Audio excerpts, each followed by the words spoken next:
Hello, everyone. We're getting started with our evening. Thank you all of you for coming on a Monday evening here in Washington, D.C. on let me see if I got it. April 17th, 2023. Did I get that right? You did. Great. We're good. And thank you to everyone who's coming from with the live stream, who's viewing this at the moment. Sorry for the late start, but we're here now. And I just want to start by welcoming you all and to say that as I look around the room, I can honestly say that I'm a blessed man to see such remarkable people here, some dear, dear friends, and some people who are doing some remarkable people on this planet and in this country. I, of course, I want to say, of course, that my dear sister, Judge Corey Weston, is here from New York. You got to talk to her. She's great. And Todd Hoskins, who's been involved with this book for many years, came from Costa Rica to be here. Thank you for being here. Vanessa Robichaud, my right-hand person, is here, and from New Hampshire. Kelly Asato came from Boston. She's she does remarkable work and is one of our certified trainers for the Weston Network. It's great to see you here. And I'll probably say more as we go along. All the people who have helped Jackie Cleland, thank you very much. Debbie Lynn Mohano, who's doing remarkable work with the Bridge Alliance. And Cheryl Gravy, who's doing amazing work for democracy. And there was more. I'm sure it'll come to me as I go along. But I want to thank you, Louise Green, for doing remarkable work in this. So many people. And I hope you all get to meet each other when we finish this. But I just wanted to welcome you all and say thank you. And to start us off, I'd like to welcome a dear, dear friend of mine and mentor who has been such a remarkable support for me in so many ways. And for me, models everything that I aspire to be, what I would say is the embodiment of fierce compassion and loving kindness. La Sarmiento, if you would start us off.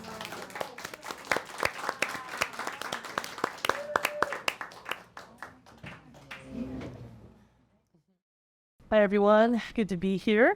And I met Joe in 2008 through a mutual friend who said, you need to meet my friend. And I'm so glad I did, because prior to meeting Joe, my middle name was Doormat.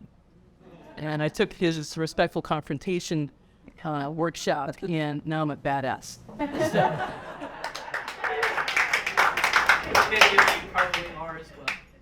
So Joe's been a dear, dear friend and beloved teacher. I love the workshops so much that I started producing them for Joe here in D.C. and even lured Joe to the D.C. area, so much so that he actually lives in my condo. And it's a wonderful tenant. Very low man. So I'd like to start us off with just a brief meditation, just to settle us in and gather us together. So if you would, standing or sitting down, just find a comfortable posture that your body would enjoy at this time of day. And going inwards in whatever way works best for you, allowing your eyes to close or create soft gaze downwards. And taking some nice deep breaths in and out to allow yourself to fully arrive here together. Letting go of any worries or concerns. Cultivating a sense of presence and connection with yourself and each other.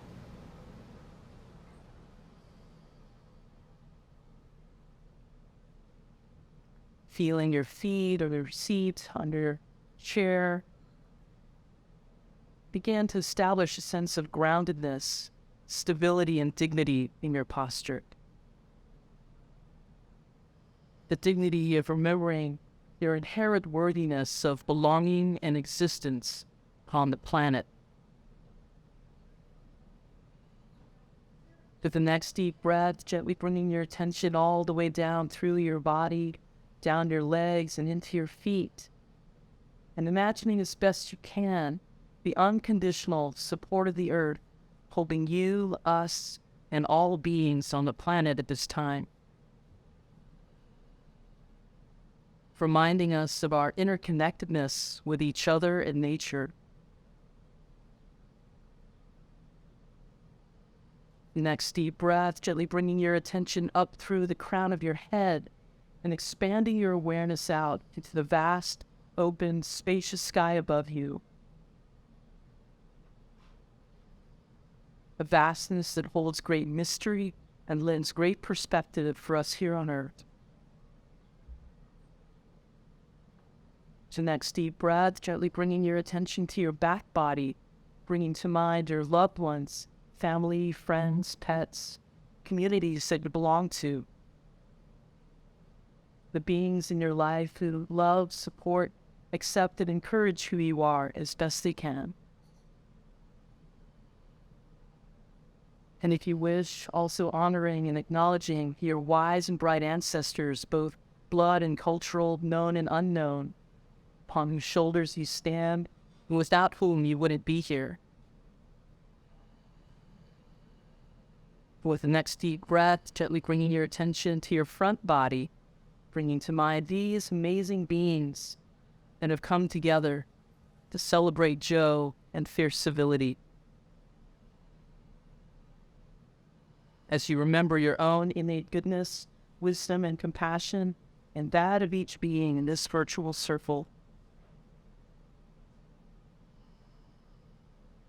So I also invite us to remember those that came before us and those from whose sacrifices we benefit. So I'd like to acknowledge that we're gathering on the unceded and stolen land with the Piscataway and Anacostan peoples, and honor all traditional custodians of this region, humbly asking the ancestors' blessings of being here. I pay respects to the enslaved African peoples brought to, held, and sold on this land, and their descendants, as we recognize the continuing struggle for liberation. And I pay respects to elders past, present, and emerging. So I'd like to close with these wishes for all of us. May we have compassion for ourselves and others when suffering is present. May we know that we are not alone. May we have the courage to reach out for support when we need it. May we offer support from a generous and resourced body, heart, and mind.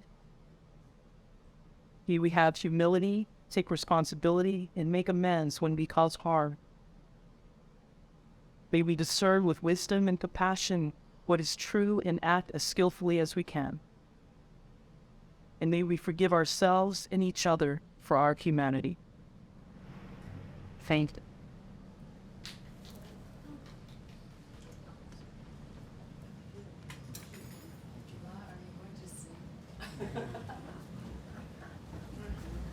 Thank you. Thank you, La. Your beautiful words of wisdom and your heart get us grounded and centered. I forgot to say the reason why we're here is to talk about my book, Fierce Civility. I'm so focused on the remarkable people out here and here. So let's do that. I want to introduce Carolyn. Carolyn agreed to do this. Carolyn is a remarkable person. I feel very blessed that I get to be in dialogue with you on this. I would call her an expert in this field on civility and community building. I'll just say a few things about Carolyn. She's been in the democracy reform business for over 30 years. One of her things she did, of the many things, is she was chief of staff of the governor of Ohio sometime in the past. I don't know the exact details of that. She worked in the Clinton-Gore administration, where she did remarkable work there, and decided to start an organization called America Speaks, because she found that there wasn't enough place for the public in the discourse and in what was being discussed. And I met Carolyn when she was the founder and director of the National Institute for Civil Discourse. And it's remarkable. This is a living legend, I would say. That's my truth, and I'm holding on to it. Mine too. Yours too? Okay. So Carolyn, thank you.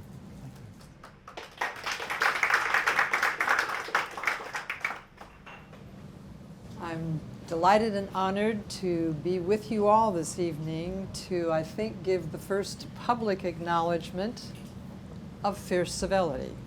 I think that's worth a round of applause before we even hear.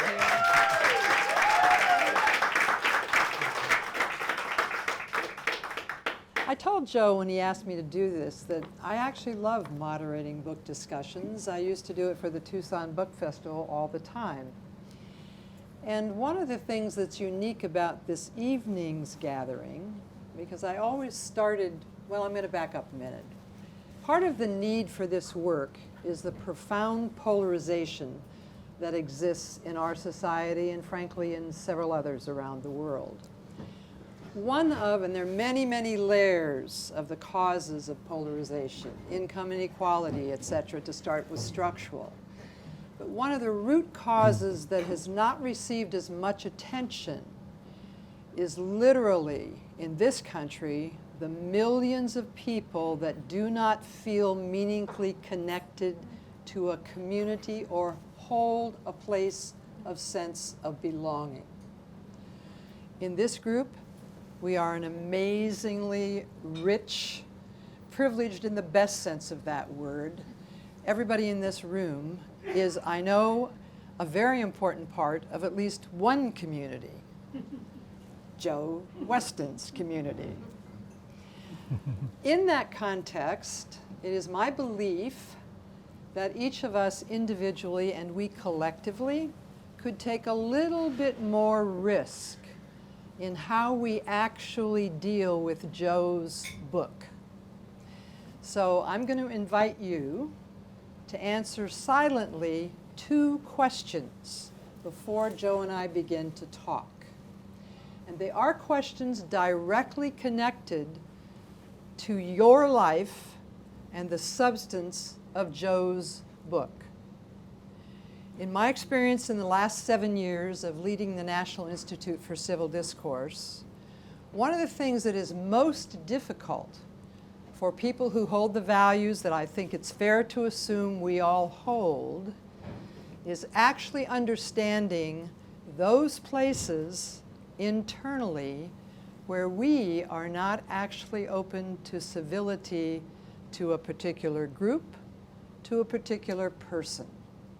So my first question to you is to just take a moment, and if you had something to write it, I don't know, but at my age I don't remember much of anything if I don't write it, to literally drop in the way that law just had us do so lovely, and think of a specific person in your world that you know and are willing to acknowledge you aren't necessarily in a zone of civility with that person. And you may have lots of reasons in your mind about why that's true because of that person. My request of you, drop inside, pick the person, and identify how you are holding a place of incivility about that person.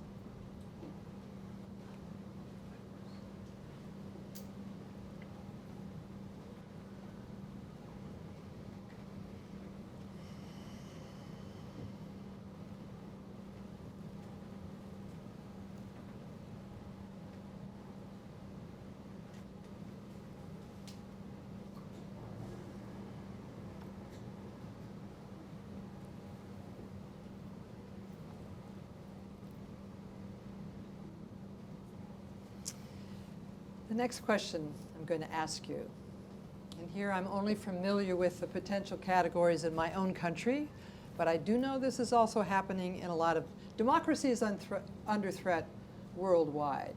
So a lot of what we're going to talk about tonight, and I know we have many international guests, is equally applicable to other societies. But my next question is really, again, dropping in. It's only you who's going to have to know this. What group of people in our society are you holding in a way that you see them as responsible for the incivility that is rampant in our culture?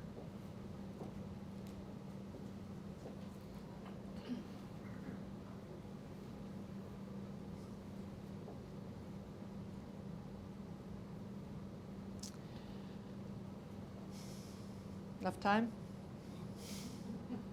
One last question. Oh. I love questions. We have to have a place to be released when we come to an honest acknowledgement and wanting to own the two questions that I've just asked you. So I'm just going to ask the last question. Who in your life is the person with whom you feel safe enough, because safe is the operable word, that if you chose to, after this evening, and given how lots of you know each other, that person may be in this room. Who is a person in your life that you could choose to take what I've just asked you a couple steps further? One of the things that's true about human beings, we can both think things before we know them, and we can actually not take action on things until we speak them. So who in your life is safe enough for you that you might choose to explore the answers you gave to both of those questions?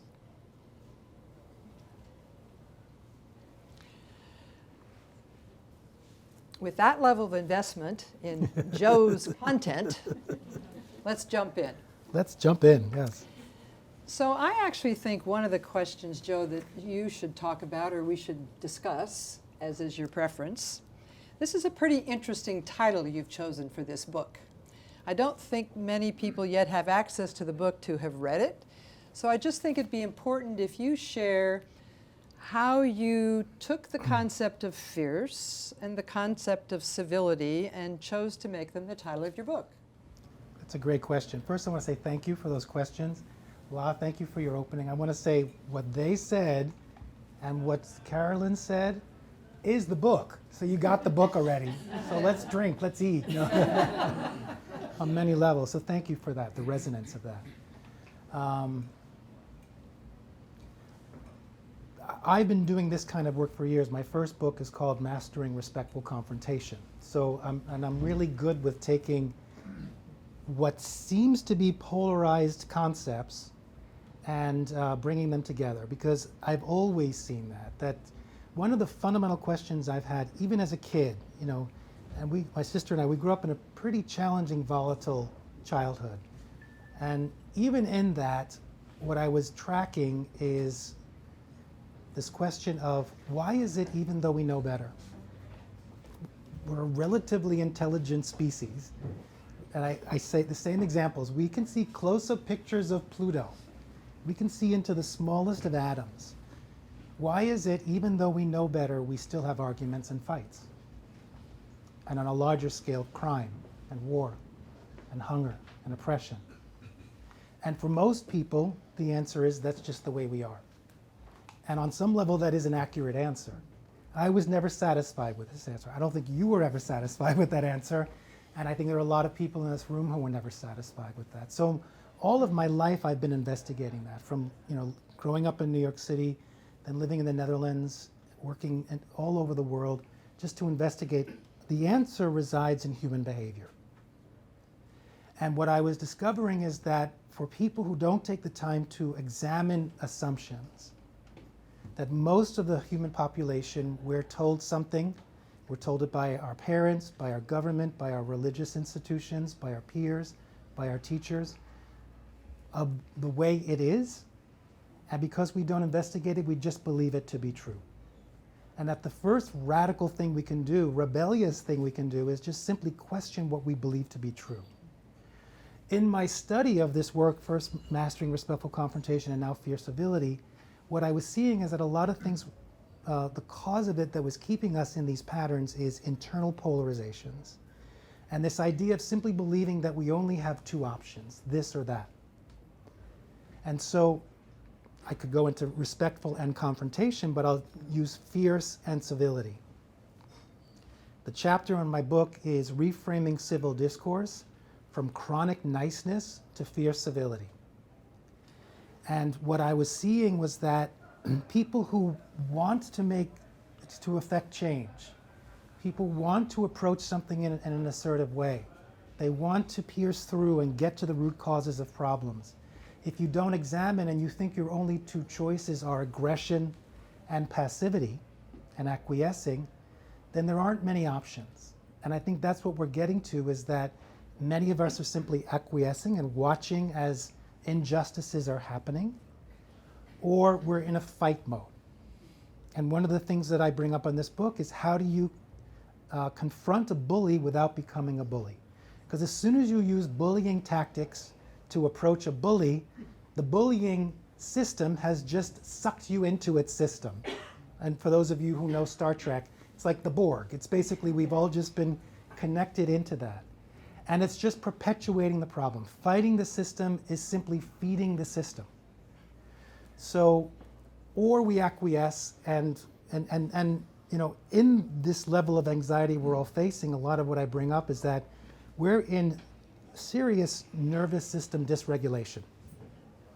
We're all suffering from some level of trauma, whether it's personal trauma, cultural trauma, generational trauma, national trauma, systemic trauma. And in that state of trauma, the nervous system is in a state of dysregulation, which means it's constantly in a fight, flight, freeze response. Which means that anything that is different or new will be perceived as a threat, maybe even a threat to our lives. So in that, we can only revert almost to aggression or passivity. By bringing fierce and civility together, I redefine what fierce is, that it's not about aggression. It's about one of my fundamental beliefs that it's in your vulnerability that your true power is revealed. And you can see that. Who would you consider fierce? A lot of the people we consider culturally and in your life, they are people who have had the courage to live lifestyles that they choose to live. And I've worked with people around the world who have chosen to live certain lifestyles and advocate for certain policies, even at the risk of their lives. That's fierce. And you know, there's the Taoist saying that I often use. The master asked the student, what is stronger, a mighty oak or a blade of grass? And the conclusion of the discussion is that in a monsoon, the mighty oak is going to snap like a twig, and that the grass is always going to persevere. So thinking about that, it redefines what strength and power is. Sometimes we got to be a mighty oak, and at the same time, we have to understand that being flexible and yielding is not weakness, it's actually strength. So my work, I really believe, is about creating an alchemical charge. Alchemy is basically taking a substance as it is, transforming it into something greater. And that is the essence of this work. Where are we going to see new solutions? Where are we going to see hope? When we have the courage to be in the heat of challenging conversations. We don't revert to the typical aggressor and defender. We are skilled to be in that high level of uncomfortable, making sure that we are safer in that experience. If we are safer, then we continue in the process. And there's for me and for people who have studied respectful confrontation and now fierce civility, which is kind of modeled after a sports training, like a martial arts training, is training yourself to be skillful in the twists and turns of difficult conversations, to be in that heat, because it's in that heat and tension that new solutions are going to emerge. New solutions are not going to emerge if we just get along. If only hanging out with people who already agree with you were going to solve our world problems, we would have solved our world problems already. So for me, the key is we have to find alliances in surprising places. Where at this moment, what Carolyn so beautifully did was to set us up to see that maybe our labels and the way we view people might not be as fixed as we think they are. That our label of them is different from who they actually are. And I talk about that, you know, from my traditions with Taoism and Buddhism and other traditions, I break down human beings into three categories, not just loved one and enemy, but loved ones, strangers, and adversaries. And that if I need to strengthen my relationships, my sense of belonging with loved ones, I need to look at adversaries and see, are they really adversaries, or did my parents tell me they were adversaries? Or is that person an adversary, even though they're part of a group, and if I took the time to know them, that might shift. And the beauty of this method is to think, how can we today make a difference? Love thy stranger. You already loved your loved ones.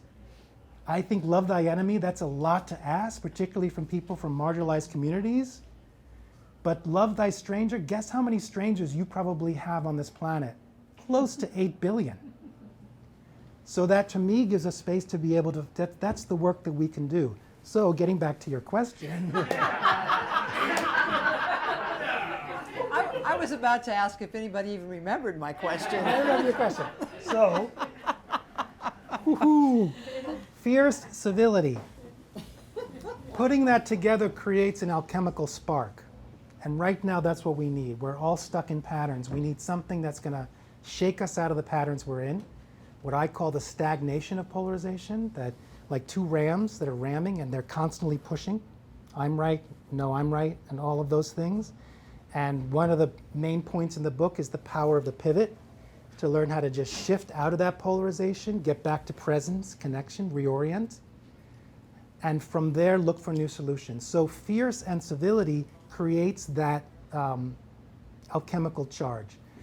I talk about chronic niceness in terms of civility as we have defined it. The classical definition of civility is not capable at this moment to confront successfully the level of lack of civility we're experiencing. The pain, the opposition, it is not powerful enough. And in fact, I would say that our current level of civility is outdated. It's for a privileged few. It's like an archaic idea of refined taste. And we need to redefine civility. And that's why I bring this idea of fierce civility.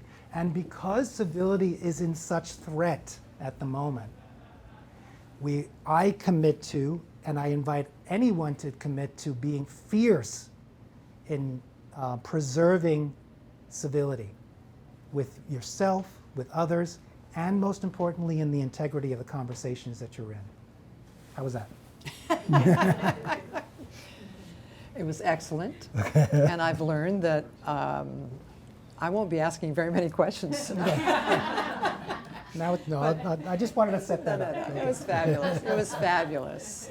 So your need to redefine the word civility comes from the fact that, as you said, civility down through the centuries has changed its meaning to now be niceness and politeness. While I was leading the National Institute for Civil Discourse, in the early years, every speech I gave, every place I went, people challenged, well, what is civility anyway? And I got really tired of that question. So I decided to go to my Oxford English Dictionary and actually look up the roots of civility. And this actually isn't, I think knowing this is a little addition to what you have already done. Right. The actual original definition of civility was a French word that came from the either 12 or 1400s. It's been a long time since I talked about this. And what it actually means, which is right in line with what Joe is trying to help his readers learn how to do, is the duties of citizenship. Now, how far we have toned down, changed the word civility. Yeah. But I think everything you've written in this book, in terms of if people really begin to practice it, it would in fact be a form of increasing your capacities to be a good citizen and help other people be good citizens. Yes. Yeah. So the next question I had, which I'm worried about actually, one of the things where pretty early in the book, which I think is really important, is you describe the highest common ground guiding principles, the highest common guiding principles.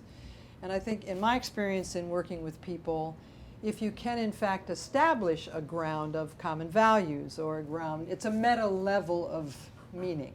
Yeah. And I think it'd be great to share with folks those principles and how they figure in creating the foundation for the book.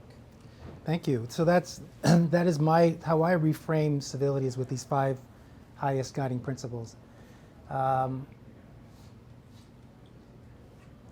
And having studied many different traditions, as I mentioned, and also different religions and spiritual practices, indigenous pathways as well, ethical codes. What I traced was that I gleaned out of that 5 common themes that have helped us as human beings evolve to our best selves and to create civil society in a sense. They are respect, dignity, which to me means being valued, bless you, belonging, freedom, and collaboration. Respect, dignity, belonging, freedom, collaboration. It's a blueprint for lasting peace, and that's what this book is. It's a blueprint for lasting peace. Not just peace. Putting down arms doesn't mean that there's peace, doesn't mean that people are now dancing in the streets, hugging each other, working together. It simply means what it is. We're no longer at war. Lasting peace is an ongoing process, and we have to cultivate, and this book is gleaning that from my experience and from all of the wisdom I've learned from so many people about what is the blueprint, the structure for lasting peace, society of lasting peace. And these 5 guiding principles I think are important.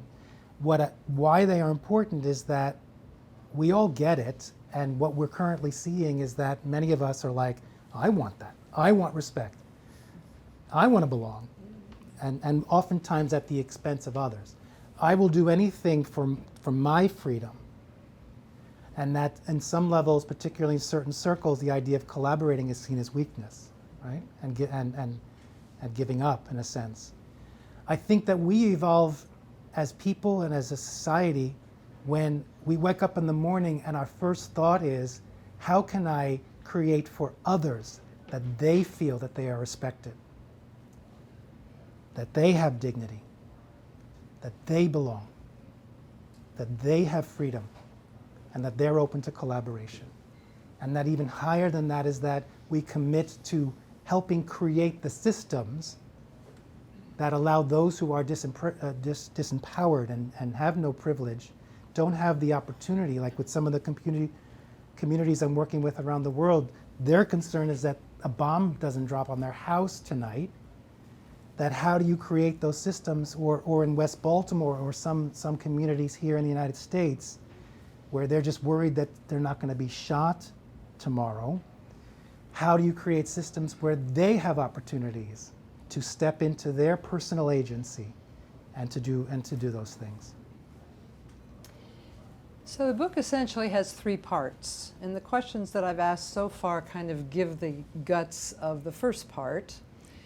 And the second part is all about skills. Specifically, what do I have to be able to do to actually engage with people with whom I have a big difference or conflict in a way that works in Joe's framework.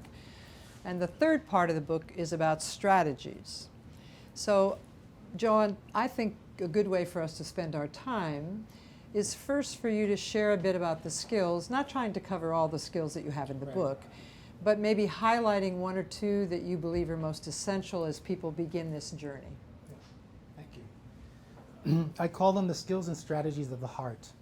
And a lot of this work is about the heart, the global heart, the individual heart, and that this book is an appeal to the heart.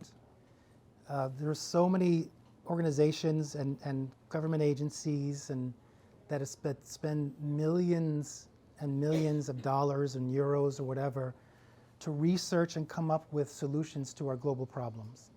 Many of you in this room are part of those conversations. And that is great, but my feeling is that those will never come to fruition as long as we are all, as I said, in a certain state of personal or cultural trauma. That we're not going to be, because in that personal and cultural trauma that we're in, our hearts are shut down. We've hardened our hearts. We're not going to be opened up for new solutions. I am not a head person in terms of statistics and numbers. I can do it, and some of you might say maybe I can. It's a real stretch. Some of you in this room, my sister's going like this, no. So I will trust her since she knows me the longest, and plenty of people back there would say the same. My strategy is that we've got that down. We have all the information. We've got the intellectual stuff down. And that's what's keeping us in the polarization, is we're arguing opinions and what we believe. And it stays at that level. And what I'm saying, the strategy is we've got to drop into our hearts. That's where change can happen. That's when we come back to ourselves. That's when we reconnect. That's when we come back to common sense. We get back into our bodies. We're in the present moment. We're in authentic connection. That is the only way new solutions are going to emerge. And we need those skills. So for me, being in the heart is not some Hallmark cardy sentimentality notion. To be in your heart requires courage in this day and age. It requires skills and strategies. So this book is about, and in terms of the skills, what the Fierce Civility book focuses on is what I say, there's a chapter called It's Not About the What, It's Also About the How. We spend a lot of time focusing on the what, and our points may be correct. It may be factually correct. We may be able to back it up with statistics or Bible verses or however we make our point. But how we are approaching it is, I think, a large part of the problem. And that's really all Fierce Civility is doing, is helping us strategize and cultivate skills to approach it in a way that gets past the mental constructs of separation and remembers that what is, I believe, to be true is that every single creature on this planet, including the planet itself, is interconnected and interdependent. It always has been that way. It currently is that way. It will always be that way. And that any ways where we feel like we are separate or we label or create judgment is simply a mental construct. And so this idea, so the good news is that the current situation we're in now, human beings created it. The good news is that we human beings can change it. It's just a matter of shifting our perspective and trusting the transformational power of the heart. So in terms of skills, first one is, and I forgot to mention also a great person, I think, who's doing remarkable work, Dr. Elizabeth Stanley, with her book, Widen the Window. I'm promoting my book, and I'm telling you, buy her book. It's remarkable, and I've learned a lot from her and from others of understanding the basics of neurobiology. And simply the practice of rewiring your nervous system, that as soon as you feel polarization happening, as soon as you feel activation happening, where you're getting stuck, is to first remember the pivot. It always starts with a pivot. How do you get out of the stuckness? And in this stuckness is to remember that being uncomfortable is not necessarily being unsafe. And that the nervous system, when it's uncomfortable, especially a nervous system that has trauma, can't tell the difference. So one of the skills is to train ourselves to be able to say, I'm beginning to feel uncomfortable, to check for yourself, do an honest assessment, not a judgment, to determine, am I feeling safe or is it just uncomfortable? And if you decide I am feeling relatively safe in this moment, continue, as you said. And if it's uncomfortable, that we train ourselves to say, great, this is going to be a juicy conversation. And if we trust ourselves through it, something new is going to emerge that hasn't even existed yet. So the first skill is very simple, that I actually developed from learning from different people, what I did working with combat veterans that I work with, when they were in a PTSD ST state. Simply feet on the ground, focus in your center, connect with your heart, take deep breaths in through your nose, out through your mouth. That's one skill. So what you're going to discover if you read when you read this book is something that I love saying whenever I would do a training at NASA with respectful confrontation. This work is not rocket science. I always laughed when I did that. They didn't think it was so funny. Anyway. It's not rocket, it's very simple. But in this idea, it's not about the what, it's about the how. I hear so many people say, but Joe, I know all this. But then I would challenge them to say, are you actually doing it in each moment? Yeah. So you have, as you know, you just said that, a lot of this is taking ideas and training yourself to put them into action in every moment, especially in the challenges. Another skill is to cultivate independent critical thinking, to be able to discern the difference between a viewpoint and a fact. And the pivot out of that is to train yourself to say, my truth does not equal the truth. And to and in a sense, that's the whole other skill. No, he just came right into my space like that was uncomfortable. But it was safe. It was safe. Yeah. So those are a couple of skills, and there's one's more abstract. Literally training yourself to go from being in the patterns that we often fall into of aggressor, defender, to nurturer and protector. That and then to be able to, in challenging situations, to be able to nurture and protect yourself as well as others. And in a conversation, which I think is crucial, to nurture and protect the integrity of the conversation. That it's our job in difficult conversations and challenging conversations for that. Thank you. Yeah. In a few minutes, actually, I'm going to open this up to questions from all of you, and I'm telling you this now so that you can switch your mental gears if, in fact, you want to ask a question. But before doing that, I'm going to ask Joe to talk a little bit about when you've finished the section on skills, you then move into the strategies of how to apply those skills. Right. And again, without trying to do the comprehensive of the whole thing, a couple that stand out to you that you'd like to share with people. So the strategy part is what I call the pathway of hope, the Fierce Civility pathway of hope. It's 6 steps to get us from polarization and all the steps that lead us to lasting peace. Lasting peace culturally, but it could also be, and these skills, it's like, that's where it comes into sports or martial arts training, is that just like with tennis, if you think about the give and take of tennis, you've got to train yourself to have those skills. You have to also train yourself strategically, to be present, to have that peripheral awareness, kinesthetic awareness, to be able to meet challenges as they come in the moment, to stay in the conversation. It's a celebration of debate.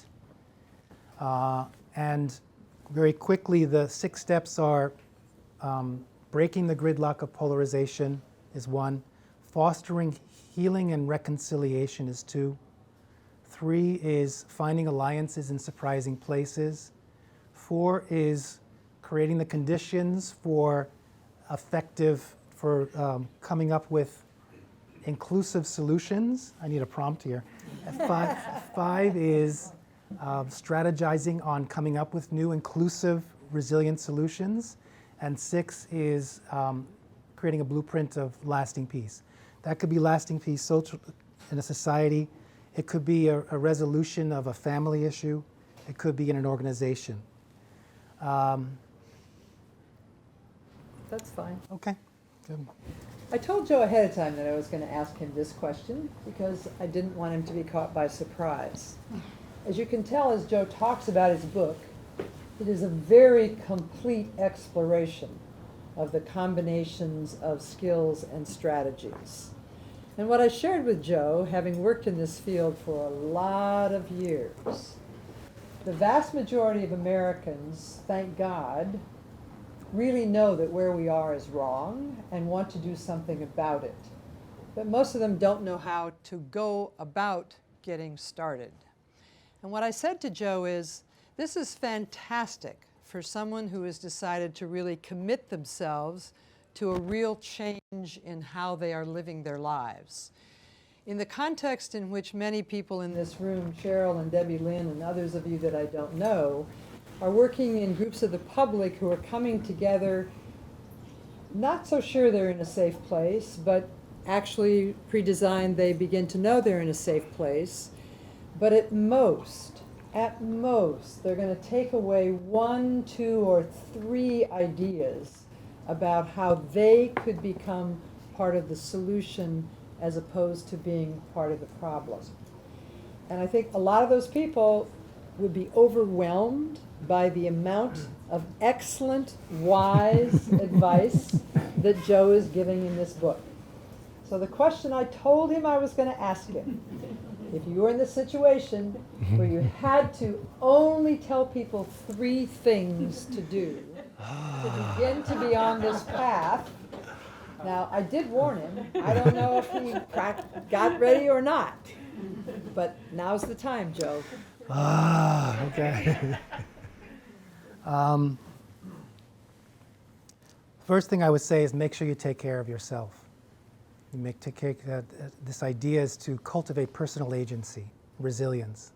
The time needs us to be resourceful, what I call the renewable you, to take care of yourself, your own durability, whatever that means for you, physically, emotionally, mentally, or spiritually.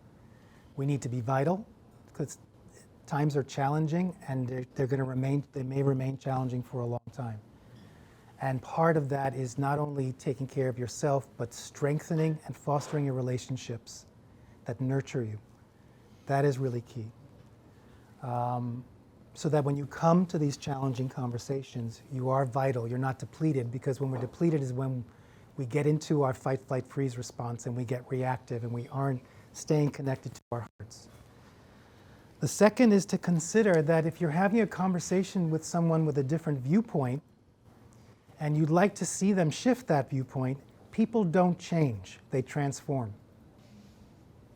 I would say that to expect someone to change means you're asking them to be something they are not. And I would say that's not only aggression, but on some level violence.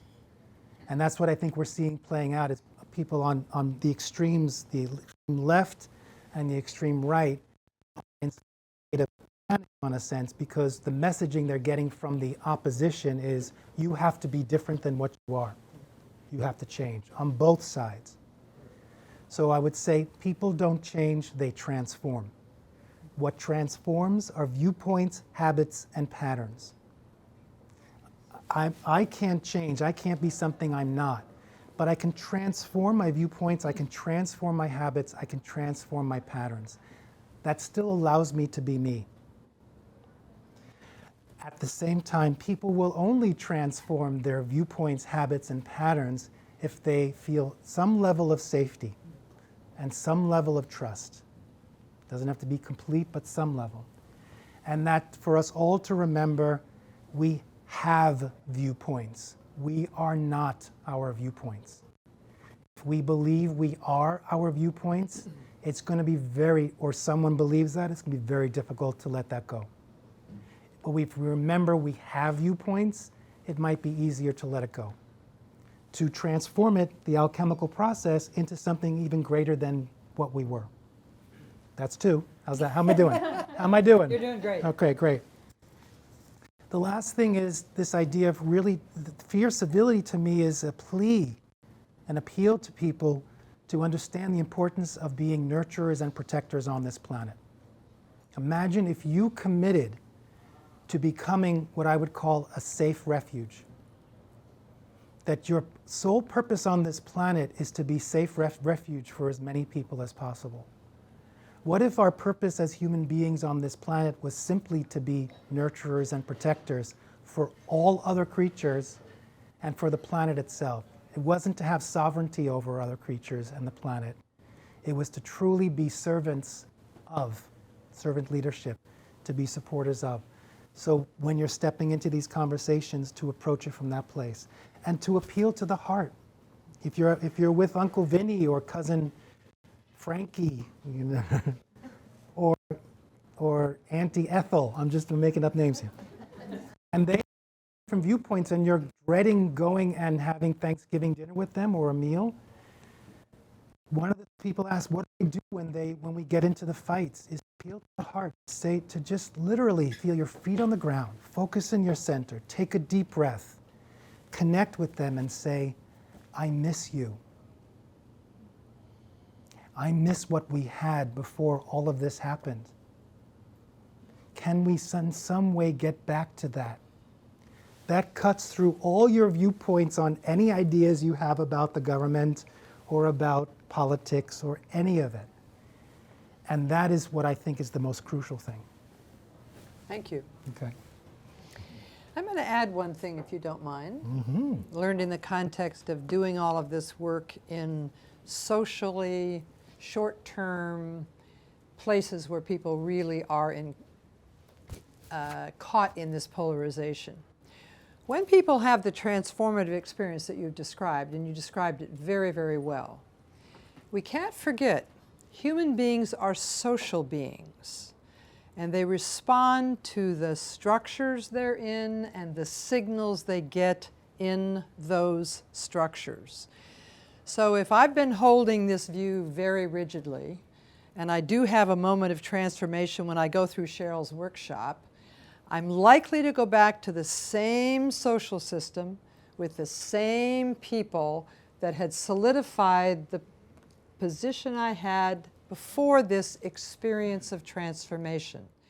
So what we've learned to do, and I did it kind of very simply with you, is before leaving that moment of transformation, identify in your mind the person or persons or social setting that will want to learn about what you've just experienced and will help support keeping it alive. Because otherwise it's very much too simple to drop back into the pattern and the habit that you were surrounded with before. Okay, who has a question for Joe? And we don't have mics, so the way this is going to work is if you will project it, they've asked me to repeat it so that people who are watching the streaming can actually hear the question before Joe responds. I have a question. Please. Joe, I think your fierce civility seems to be directed from individual to individuals. In Washington, D.C. in particular, we understand the effect of institutions and how institutions control individuals. And how do your fierce civility deal with the issue of institutions driving people?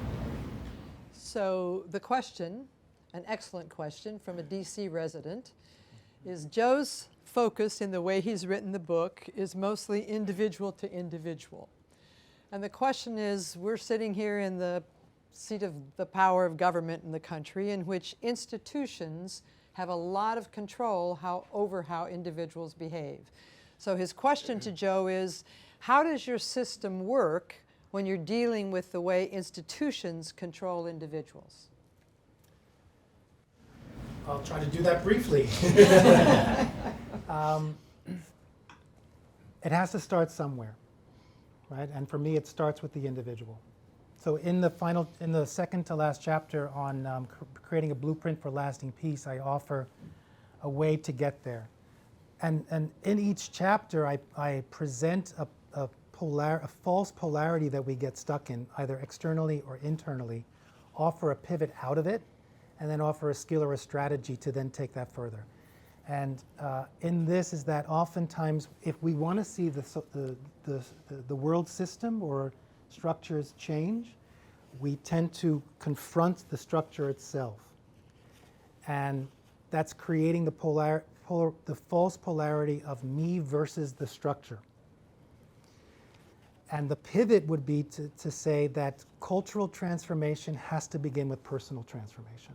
All the great cultural transformers have started working on themselves. They've spent decades in contemplation, spiritual practice, and deep challenges to get them to the point where they have the resourcefulness and the capacity to affect change. So I would say pivot away from the power over system or the system as they are. It's a longer process. It's not going to happen overnight. And cultivate where do you currently have power now? Then, there's 3 steps in that. There's power within, power with, and power to. It's a system that I've been using around the world with transformational leadership, as well as many people are using this model. Starts with how do you cultivate the power within? Then, how do you seek out strategic alliances? Not in a subversive way, but simply in an mutual empowerment. The work is about creating cultures of mutual empowerment. How do you strengthen those alliances? Suddenly, your power has increased now that you have alliances. And then from there, how do you take these alliances and go to the third thing, which is power to? Getting that out to create systems that are more beneficial for people who don't have the capacity to even think about power within. And it's a slow process, but that's again the difference between change and transformation. You can transform a work culture or a system, it takes time, and because you're transforming it, it will be lasting change. Administration change, that's not lasting as we see playing out right now with a lot of our policies. So that's a very general answer, but let's have a talk more and I can share, but that is the premise of that. Thank you. Right. Yeah. Joe, I love you. I love your work. I love the dream that you're building here. And yet, the entire time through this talk, I am just thinking about threat. Threat, threat, threat. Having just spent 3 hours playing on ChatGPT and social media threat, and the institution that we're up against that is transforming society. I don't think anyone has the answers, but I think of you as a heart mover. Have you thought about that and how we combat as individuals leading with our hearts? How do we combat something that big? How do you I'd love your thoughts on that. Well, first of all, I feel your heart, and you're doing remarkable work, so I know where this is coming from, so thank you. Thank you. So Yeah, the we are. question I just wanted to say that.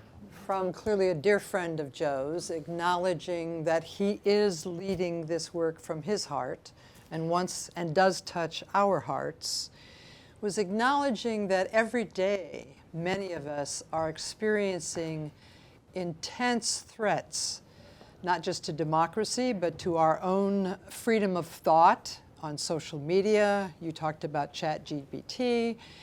And basically her question is, I get it. I want to lead with my heart. I know you're leading with your heart.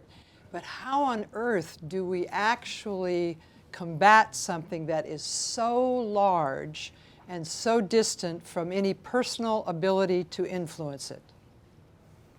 Let's all take a deep breath for that. Feel your feet on the ground, focus in your center, your heart.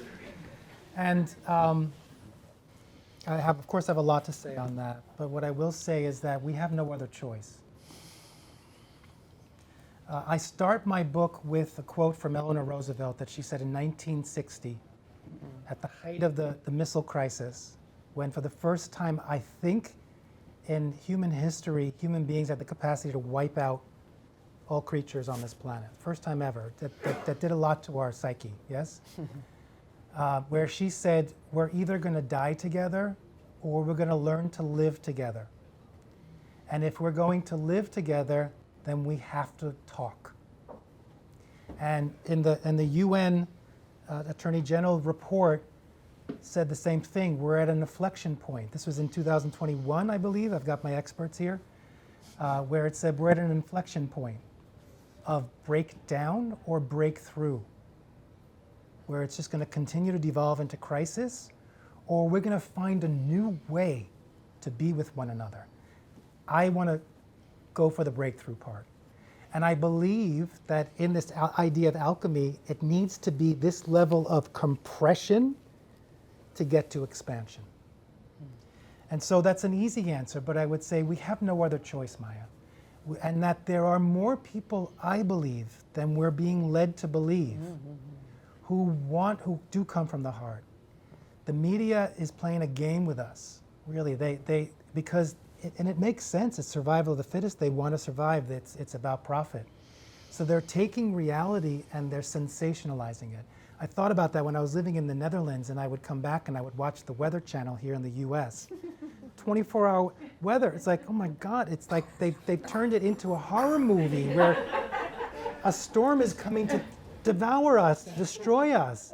And it made sense to me. It's like, yeah, it's and I talk about this in the book. Information inflation. Too many outlets chasing too few stories. So in order to get us to watch their version of the story, they have to inflate it, sensationalize. So I would say an important thing is what gives me hope. What I talk about here is to tell people who is telling your story in all aspects, in this as well. Yes, these things are happening. And to consider that maybe it's time for us to tell our story in a new way. And I would advocate for you to tell a story of fierce hope. Make yourself the central heroic figure of that story and find your way to engage more people into that. It doesn't have to be all of us, just enough of us. And there's a statistic out now. Debbie Lynn and I were just talking about this. Is it 3.5%? You just need 3.5% of a population or organization to shift it. 3.5%. I meant to do the math before I came back here to find out what 3.5% is of 8 billion, but as you know, numbers is not my thing. But in the US, how much is that? 11.8 million. So it just needs 11.8 million people committed in creating power within towards a common goal. And that the answer is an appeal to the heart. It brings us back to the present moment. It shakes people out of, we're all on some level, I mean, brainwash is a big word, but I'm using it. We're all on some level caught up in this spell. And the only thing that's going to help us wake up out of this spell is getting into our bodies and into our hearts. As a starting point, that's not the final solution, but without that, we're not going to see reform. So I have hope, and reach out with people, make it a daily practice to get on to who is your 5 people who have catalysts of fierce hope. I'm serious. Make a list and text each other daily. When we all start floundering, say, listen, I need a little dose of hope. And that's what's going to sustain us. Because, you know, I've been saying, may I keep going? A little bit, a little bit. More than. I can't stop, I'm sorry. Oh, really? We didn't know. For about 15 years or more, and every lecture or workshop that I give, I start by saying, the bad news is that the systems as we know them are crumbling. The good news is the systems as we know them are crumbling. And we're in that in-between liminal space that's causing an enormous amount of anxiety. That helps me place it in a context. We're all trying our best to manage the high levels of uncertainty and anxiety. And any way we can help people regulate their nervous systems by creating that sense of safe refuge, that's already more than enough that we can be doing. Yeah. So I want to add something to your question, if I may. Please. And then we should kind of wrap up because I'm hungry. So I wanna This is not well known, but in this country there is a real attempt, a lot by professional journalists, to come back from what has happened, particularly to print journalism and is about to happen to broadcast journalism, to reinvent, experiment, innovate for local media, which is still the most trusted media in this country, to change the role of professional journalists to really be collaborators in their communities. And there is a document called the Roadmap for Local Media, how to ensure that a community has the civic information needed to behave democratically. And if you all wanted a copy of that report, I would email it to Joe, and Joe could email it. But the message is, this is happening in communities all over the country.